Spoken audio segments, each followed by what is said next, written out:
ইসরায়েলের সঙ্গে চলমান সংঘাত বন্ধে পদক্ষেপ নিতে যুক্তরাষ্ট্রের প্রেসিডেন্ট ডোনাল্ড ট্রাম্পের প্রতি আহ্বান জানিয়েছে ইরান।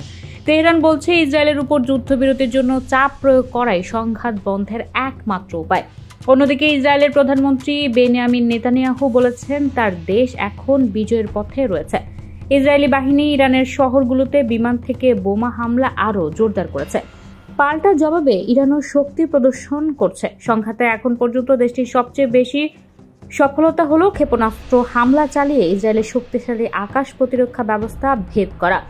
সোমবার এক্সে এক পোস্টে ইরানের পররাষ্ট্রমন্ত্রী আব্বাস আরাগচি লিখেছেন, প্রেসিডেন্ট ট্রাম্প যদি সত্যি কূটনৈতিকভাবে সমাধানে আগ্রহী হন এবং এই যুদ্ধ থামাতে চান, তাহলে তার পরবর্তী পদক্ষেপগুলো সে অনুযায়ী হবে।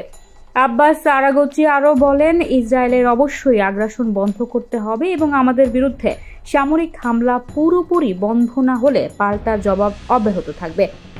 ওয়াশিংটন থেকে একটি ফোন কলই নেতানিয়াহুর মতো কাউকে থামাতে পারে, আর সেটা কূটনৈতিক সমাধানের পথ খুলে দিতে পারে।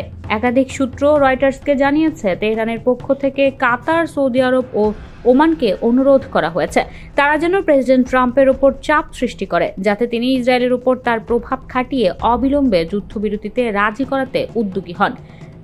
বিনিময়ে ইরান পারমাণবিক কর্মসূচি নিয়ে সমঝোতা আলোচনায় নমনীয়তা দেখাবে। দুজন ইরানি এবং ওই অঞ্চলের 3টি কূটনৈতিক সূত্র রয়টার্সকে এই কথাগুলো বলেছে।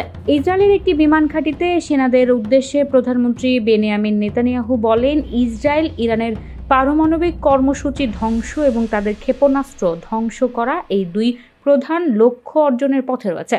তিনি আরও বলেন, আমরা বিজয়ের পথে আছি। তেহরানের নাগরিকদের বলছি, সরে যান, আমরা পদক্ষেপ নিচ্ছে। You are watching Raj TV, জাগরণে Bangladesh. Please subscribe our channel.